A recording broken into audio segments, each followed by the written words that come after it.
নমস্কার বন্ধুরা, আবার একটা ভিডিও নিয়ে চলে এলাম। চলো, সকাল মানেই তো আমার রান্নাঘর। তো চলো, আজকে কেটে নিয়েছি। এদিকে মশলাটা করব বলে পেঁয়াজ, আদা, রসুন আর লঙ্কাটা সাইডে ধুয়ে রেখেছি, আর এই যে মাছগুলো ধুয়ে রেখেছি। আর ওইদিকে কিন্তু পেঁপে কেটে নিয়েছি। তো পেঁপে রেসিপিটাও তোমাদের সাথে শেয়ার করবো। এদিকে বসিয়ে দিয়েছি কড়াই আর ভাত।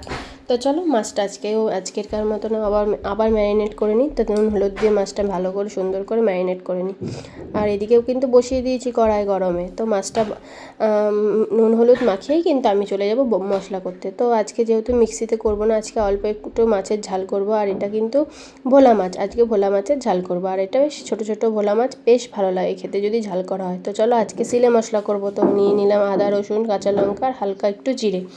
আর পেঁয়াজটা তো দেখেইছো আমি কুচিয়ে রেখেছি। তো ওটা কুচানোটাই আমি তেলে দিয়ে নেড়ে মশলাটা কষানোর আগে পেঁয়াজটা ভাজা করে নেবো। তো তোমাদের সাথে শেয়ার করবো, চলো দেখতে থাকো। তো চলো, কড়াই গরম হয়ে গেছে, তেলটা দিয়ে দিলাম। তেলটাও সুন্দর করে গরম হয়ে গেছে।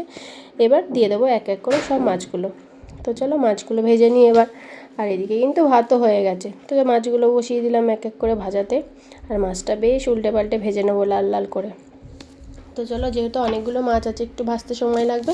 তো তোমাদের সাথে কয়েকটা মাছই শেয়ার করছি ভাজার, কারণ পুরোটা ভাজতে তো অনেকটা সময় লাগে। তো চলো, মাছগুলো দেখো এক পিঠ হয়ে গেছে, অন্য পিঠ আবার উল্টে দিয়েছি, বেশ সুন্দর লাল হয়ে গেছে। দেখো, তুলে নিয়েছি, সব মাছ ভাজা কিন্তু কমপ্লিট। কি সুন্দর কালার এসছে। তো চলো, মাছের তেলেই একটু তেল ছিল, ওই তেলেই দিয়ে দেবো একটু কালো জিরে ফোড়ন, আর দিয়ে দেবো কাটিং করা পেঁয়াজগুলো। তো পেঁয়াজগুলো ভালো করে তেলের মধ্যে নেড়ে নেড়ে ভাজা করে নেবো। আর ওইদিকে কিন্তু আমি শিলে মশলা করে নিয়েছিলাম। আর কী মশলা করেছি তোমাদের তো বলেইছি। তো চলো, মশলাটা দিয়ে পেঁয়াজটা ভাজা হলে, তো দেখো পেঁয়াজটা বেশ সুন্দর হালকা করে ব্রাউন কালার হলেই কিন্তু দেবো। তো চলো, নেড়ে চেড়ে পেঁয়াজটা একটু ভেজে নিই।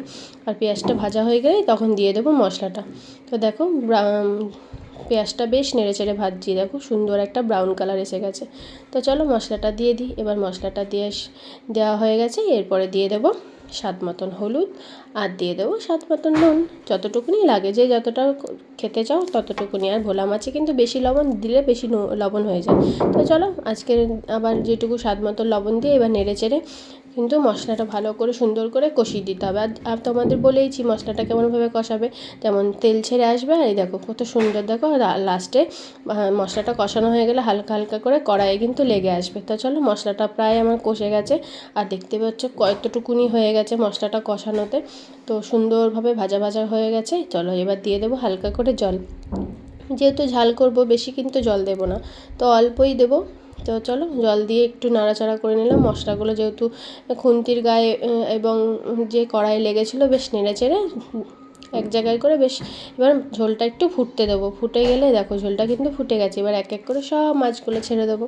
আর মাছগুলো সুন্দর করে ছেড়ে দেবো যাতে ভেঙে না যায়, কারণ নরম মাছ তো, একটু বেশি নাড়াচাড়া করলেই কিন্তু ভেঙে যাবে। তো চলো, একটু মাছগুলো দিয়ে নাড়াচাড়া করে দিলাম, উল্টিয়ে পাল্টে দিলাম যাতে ঝোলটা পুরোটা মাছে ডুবে যায়। আর ওপর দিয়ে দিলাম ধনেপাতা। এবার ধনেপাতা দিয়ে কিছুক্ষণের জন্য হতে দেবো, যাতে মাছটা একটু ওর ভেতরে নুন মশলাটা টেনে যায়। তো চলো, এদিকে মাছটা একটু হতে থাকুক, আর আমিও এদিকে আমার যে পেঁপের যে রান্নাটা সেটার জোগাড় করে নিই।